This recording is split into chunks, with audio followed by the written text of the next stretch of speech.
All right, before we get started, we're going to actually use our chair to stretch as well, just for practice and to give you a couple ideas if you're stuck in your chair all day, some ideas for stretches that you could do even from your desk. So we're going to start out by stretching our glutes. So bringing our right ankle over the left thigh, one hand on the ankle, one hand on the knee, sit up as tall as you can and lean forward. So we're pulling our shoulders back, keeping our chin up, hinging from the hips.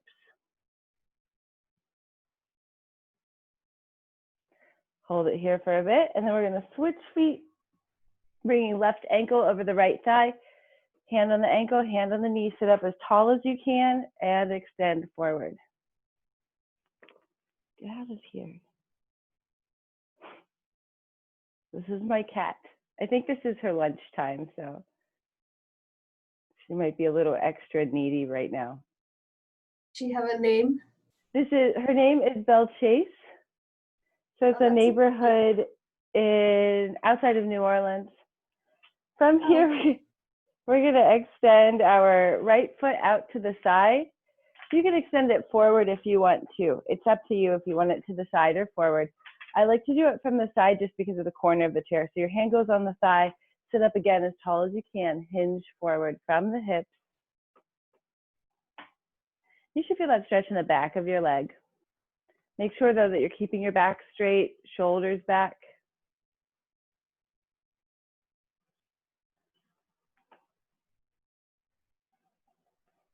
And release. Now let's do it on the other side. So we're going to extend our left leg either out to the side or straight in front of you. Doesn't matter which. Sit up as tall as you can, hand on the thigh, extend forward.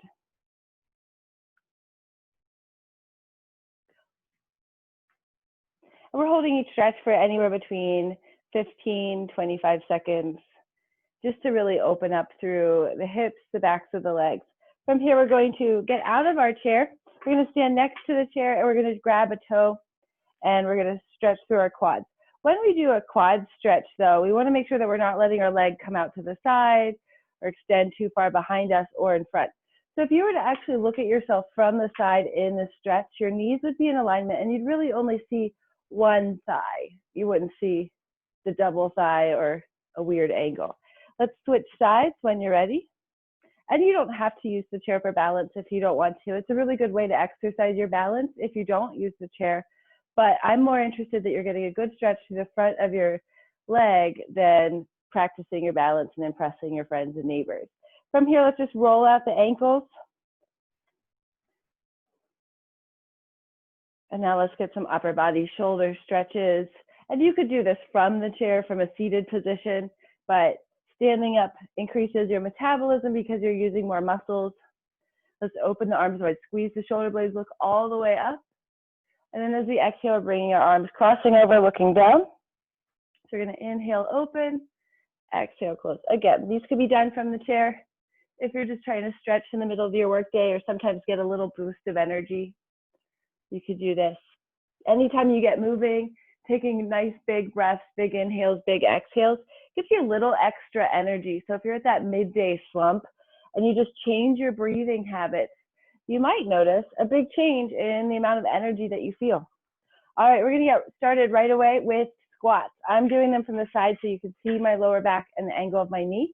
I'm standing right in front of the chair, maybe about 2 inches from the back of my knee to the back of the chair. I'm going to look forward, squeeze my shoulder blades, keep my chest out, sink my hips back. I want you to actually sit down in the chair and then stand up.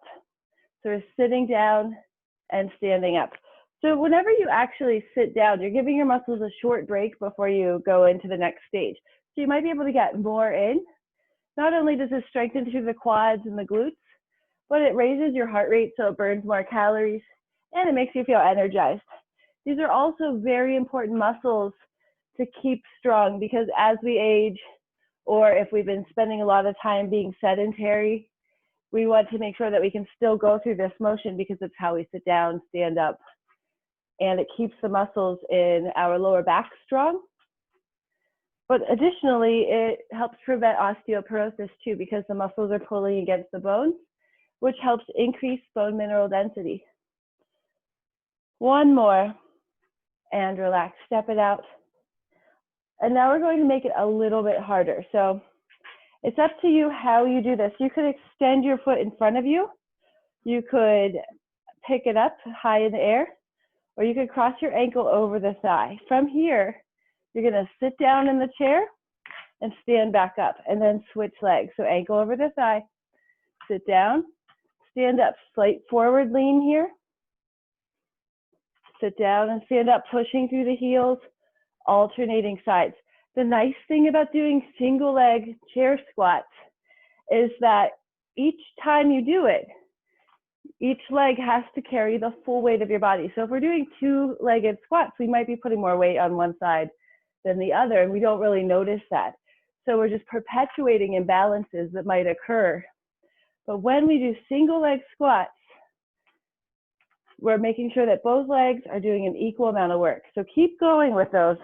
But if you're having a really difficult time getting down or standing back up, try tapping your toe to the floor. So just going a light toe, sitting down, really leaning forward to take some of the pressure off of your lower back, and then use that same toe to push and help you stand, and then switch and just plant the toe. So this is a really good modification. If you're just not having a good time with your foot up in the air, you still get a lot more work per leg, but you have the added balance of the toe. We only have about 10 more seconds to do as many as you can, whether it's modified or not. And if you have arms on the side of your chair, I invite you not to try to put your hands on them, but if you need that extra support, use it for today. And relax. Doing lunges, we're just going to hold on to the chair. So we're standing with our hips almost touching the chair. And we're going to step back into our lunge, nice long step. It doesn't have to be super long. And then we're going to bend the back knee, keeping our torso upright. So notice at the bottom of the motion, I have a straight line from my knee to my hip, to my shoulder, to my ear before I step. So all of that bending motion is coming from the back leg. So we're just alternating sides, keeping our torso upright. By keeping our torso upright, we're ensuring that the weight is distributed over this back leg, so that we're ensuring that we're working that back leg as much as we can. So often I see lunges where people just kind of lean forward and bend a little bit. But what that does is it takes the weight off of the legs, so you're not working as hard as you could be. And when we strength train, we want to get as much out of it as we can. Since we're putting the time into it, we want to get as much out of it as we absolutely can. Keep alternating sides. Make sure you're breathing, torso's upright. The other nice thing about using the chair for balance is that it ensures that this front knee doesn't go over the ankle. Couple more. Making sure you're still keeping your torso upright, still bending that back knee to a 90-degree angle. So it's all about the 90-degree angle for these. And release. All right, this next one's a fun one. If you're on a wheelie chair, make sure it's stabilized against the desk or something. So we're gonna sit at the end of our chair. We're gonna slide out as far as we can. We're gonna put our hands on the chair. Then we're gonna walk our legs out. And now the easiest version is with a bent knee. We bend the elbows, sinking down to the floor and straightening. If we wanna make it a little harder, we can extend our legs and press down. So bent knee or straight leg, it's up to you. Just make sure that whenever you're doing it from behind, I'm going to demonstrate from behind, you're tucking your elbows in nice and tight. You don't want your elbows coming out to the side. You want them to be in nice and tight as you straighten your arms and go through this motion. If your elbows start to flare out a bit, then you can put some damage on your shoulders, collarbones. We definitely don't want that. So a couple more. You don't have to touch the floor if you can't today. And relax. Give your arms a little bit of a break. Shake it out. And now we're going to do push-ups from the chair. Again, if your chair is on wheels, make sure it's stabilized against something here.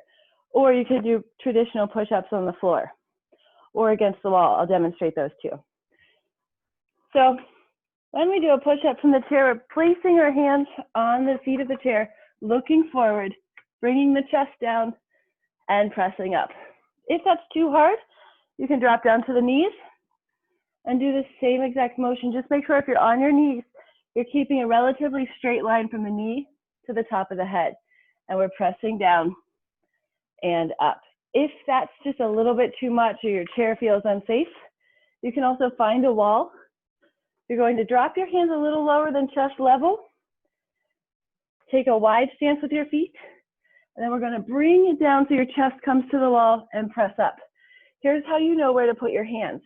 If you bring it down close to the wall, your wrist should be in alignment with the thickest part of your chest.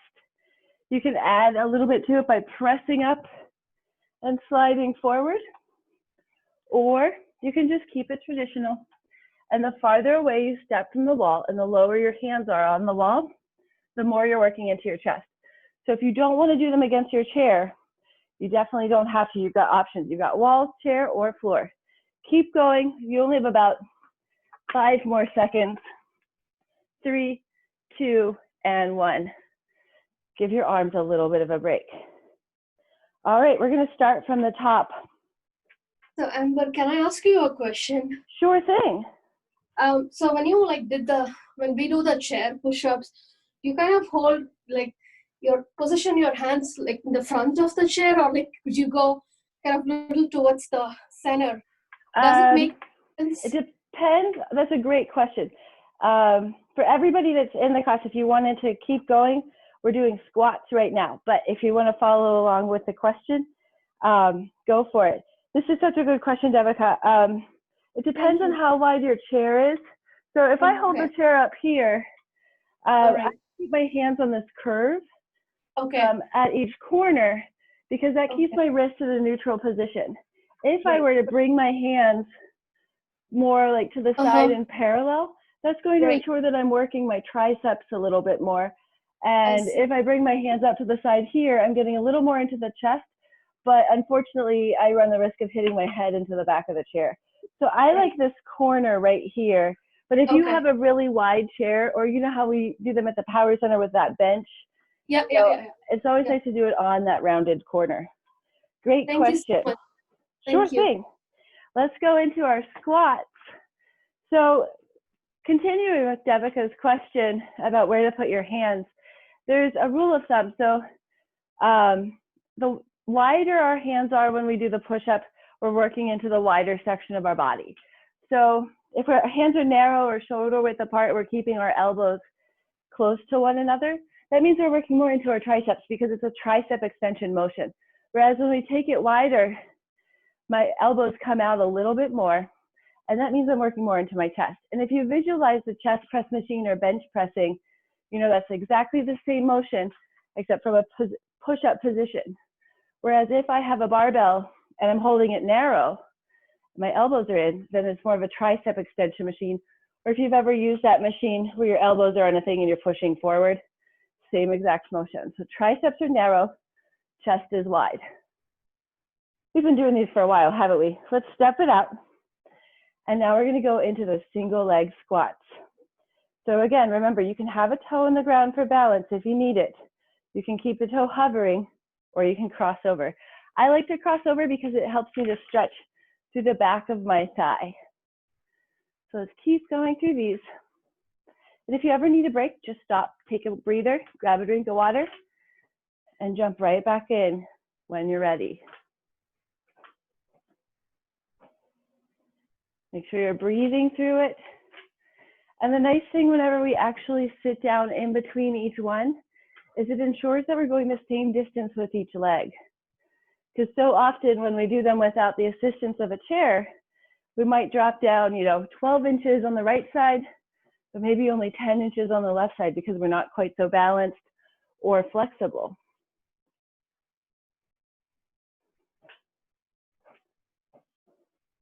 Almost there.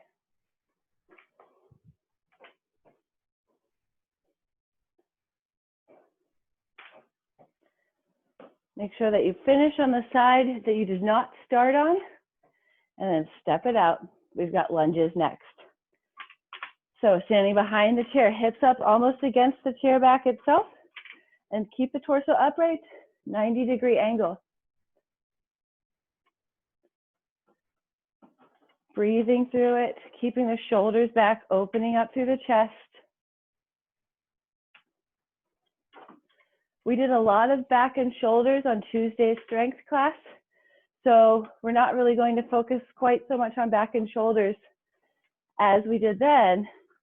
Today, we're focusing a little bit more on chest and triceps, as well as legs, obviously. Keep moving through it, really shooting for those 90-degree angles, front knee and back, torso upright, shoulders back, core engaged.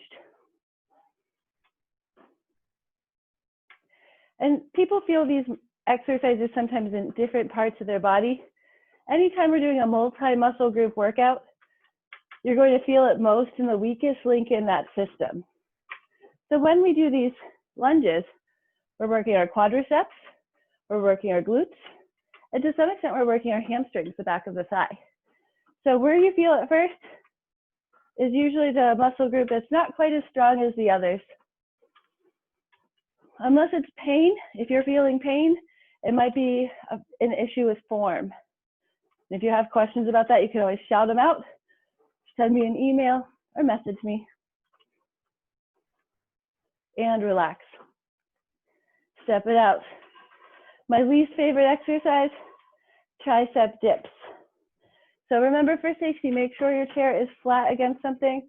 If it's on wheels, or if you can lock the wheels, then we get our hands in place, walk our feet out, bent knee or straight leg, up to you. I like to find a place kind of between the bent knee and the straight leg. Keep going with those, but I'm briefly going to show you. So when I put my hands on the chair, here's the corner of the chair. I put them right at the side of the corner, so along the side of the chair, but close to the corner. That keeps my wrists more neutral than if I have them in this position facing forward. So just a quick aside. So from here, you can see my knuckles because they're at the side, keeping my elbows glued to the sides.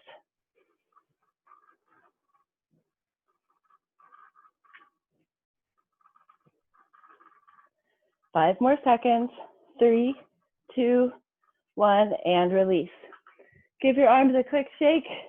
Now we've got push-ups again. You've got wall, chair, or floor. It's really up to you. I'm going to do them from the chair. And when we do the push-ups against the chair, it's doing an incline, almost like the incline press, because we're at an angle. The wider the stance with your feet, the more balance you have. Let's go. Drop down, make sure you're looking forward. If you need to, drop down to the knees. If you're dropping down to the knees, make sure you're dropping your hips, squeezing your glutes, and pushing your hips forward to keep that straight line from the top of the head down to the knees. And also, with our knees bent, we want to make sure we're at the base of our quadricep, not on our kneecap itself.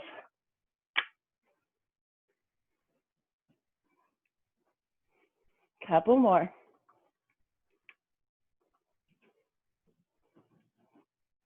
And relax. Nice work with those. Roll the wrists. We're going to do some exercises without the chair now. So we're just standing, feet wide, toes out. We're going to squeeze the glutes so we're pressing through the lower part of our abs, keeping that muscle engaged. If you put your hands there, you should feel the muscle contract a bit. Hands come up to the center, torso upright, plie squat. Now the difference when we do a normal squat with the chair was we were leaning forward to keep our balance. When we do a plie squat, I'm keeping my torso relatively upright and I'm turning my knees out to the side. So you're not going to see quite the drastic bend in the lower back as you do whenever you do a plie or regular squat. The wider you stand, the more you work into your inner thighs. Just make sure to keep that tailbone stabilized. Lower abs are working. Breathe into it. Keep moving through it. We're going to do an add-on at the end. So let's drop it down. Hands come to the thighs for this one. Lift the heels and lower them. This works the soleus, which is the muscle behind the gastrocnemius. Gastrocnemius is the big one in the calf that you can see with that swoop. The soleus is behind it. It stabilizes the lower leg.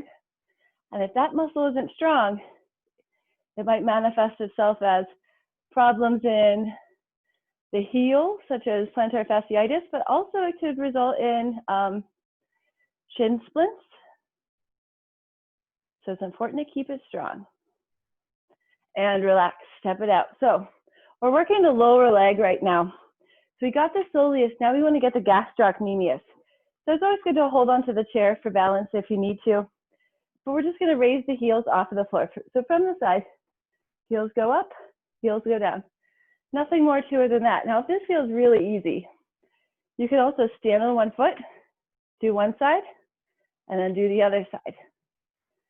I prefer doing it this way because you can also help to strengthen your ankle. When we stand on one foot and move through the motion, those stabilizers in the ankle have to step in and do a lot of work to keep us balanced. So when we move in a balanced pose, those muscles have to work so much harder. So once you've gotten a couple underway without while holding on, try it without holding on, or just hovering the hand for safety so you can grab it if you need to. Couple more.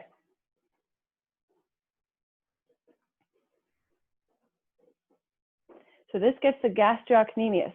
When we raise the heel with a straight knee, we work the gastrocnemius. That's the swoopy muscle that you can see.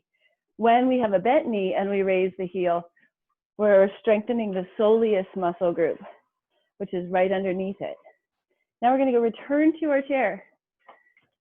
So to get nice and tall, I really like to invite people to do this as much as they can if they're sitting at their desk, because we're going to work our tibialis anterior. That's the front of the shin, keeping the heels glued to the floor. It's going to feel pretty normal, pretty easy at first, but we're just stepping our feet, marching the feet, keeping the heels down, raise and lower, alternating sides. And then I want you to pick up the speed, going a little bit faster and a little bit faster. So we're doing this for about 30 seconds. And as you do it, you should be feeling that front of the shin. If you put your hand down there on the side of the front of the shin, on the lateral side, you're going to feel that muscle firing. If you ever get shin splints, usually right there in that muscle. So it's important to keep that muscle strong, but also stretched. So at the end of the class, I'm going to show you how to stretch each of these three muscles. Keep marching your feet. Might be feeling a little bit of a burn. And relax. So I want you to try doing that anytime you find yourself seated at a desk, just to strengthen the front of the shin. We're back to plie squats, wide stance, toes out, torso upright, and drop down. So right now with this sequence, we're getting a lot of our stabilizers. Our inner thighs are stabilizer muscles, and we get the muscles in the lower leg, because we sometimes ignore those. And they stabilize the ankle. So if you roll your ankle a lot, or if you find yourself getting plantar fasciitis, shin splints, different problems in the Achilles tendon, keeping those muscles strong and flexible is one of the best ways to fix it or turn it around. Keep going. And stop at the bottom. Hands to the thighs, knees are bent, heel lifts. Let's go.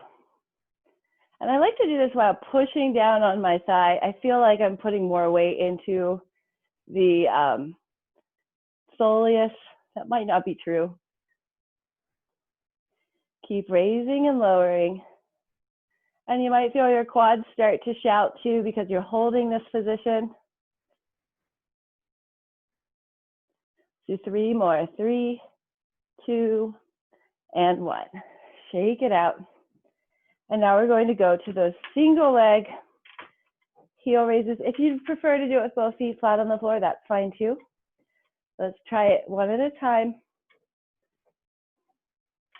And this time I want you to slow it down and pause at the top. That pause forces you to balance.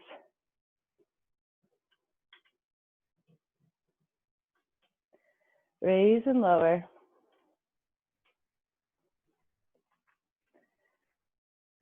Doesn't have to be a long pause.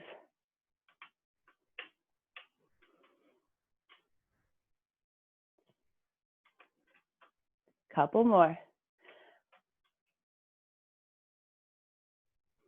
And we've got tibialis anterior next. So we're having a seat in our chair and we're just marching the toes. Feels like we're taking a break right now, but eventually you're going to be feeling that in the tibialis anterior. If you had hand weights and you wanted to add some bicep curls or tricep extensions to this so you feel like you're doing a little bit more, you certainly can. But sometimes it's nice just to lower the heart rate, take a deep breath, and release. All right, we are running short on time. So as promised, I'm going to show you how to stretch the soleus, gastrocnemius, and tibialis anterior. We're going to start with the tibialis anterior, and we'll get our glutes while we're at it. So again, we're sitting with our ankle over the thigh, leaning forward so we get our glutes stretched. And I'm going to grab my foot, and I'm just going to pull it back towards me. So I'm really stretching through the front of this shin area. Hold it here, pulling the foot back. If you don't feel much of a stretch, that means you're not very tight, and that's okay. It's actually a good thing. Let's do it on the other side. Start out with a glute stretch. So ankle over the thigh, extend through the hips, leaning forward, pull the shoulders back, and when you're ready, pull the foot back too. Another good way to stretch the tibialis anterior is by sitting in your chair, extending your leg forward like you're about to stretch your hamstring, but then turning the foot downward. So we're going to do that next so we can stretch our hamstring as well. So foot up, lean forward to stretch the hamstring, and then turn that foot down. You might feel a little bit more of a stretch in the front of the shin.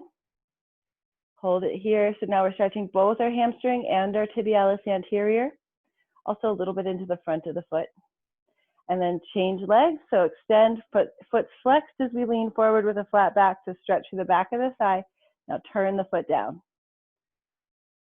Hold it here. Make sure to breathe. And this is tibialis anterior and hamstring stretch all in one. The next stretch that we're going to do is for our soleus and gastrocnemius. So we're going to start out with a soleus stretch. We're going to take a big step back and we're going to bend this back knee, but we're keeping the heel pressed firmly against the floor. So I'm bending the back knee and then I'm pressing my heel down. Making sure the heel's down, back knee is bent. Front leg can do whatever it wants. If you want to straighten that leg so you get more of a hamstring stretch, you certainly can. So we're stretching the hamstring and the soleus. So you're going to feel that stretch down around the calcaneal tendon, or the Achilles tendon is what it's called too. So holding it here. And now if we want to stretch the gastrocnemius, the top muscle, straighten that leg, bend the front knee, keep pushing that heel down. If you don't feel anything, you can step back a little bit farther, increasing that distance, or bend the front knee a little bit more. Just about the point where the heel wants to raise, and this stretches the gastrocnemius. If you spend a lot of time walking on hills, these are such important stretches to do just to keep the bottom half of your leg healthy and happy. Then we're going to switch. So soleus first. Remember, soleus has a bent knee and heel on the ground. So sometimes if you find that you just can't get into it, it's probably because this front leg is a little too far forward. So just by stepping that front leg back, you'll be able to bend the knee and keep the heel down. Then if you want to add hamstring stretch, straighten that front leg, keep the back knee bent, keep the back heel on the floor. And by pressing that front foot down, we're stretching through the tibialis anterior too. So we're getting a lot of different things happening right here. Hold the stretch and release. Nice work. Let's stretch through the quads and then we can call it a day. So quad stretch again. This time we're going to enhance the quad stretch by squeezing the glute. So I'm lifting my left leg.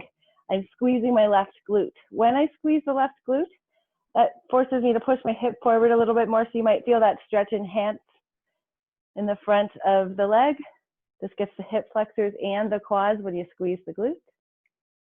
And switch sides. Bring the knees together, squeeze the right glute, pulling the right heel towards the body.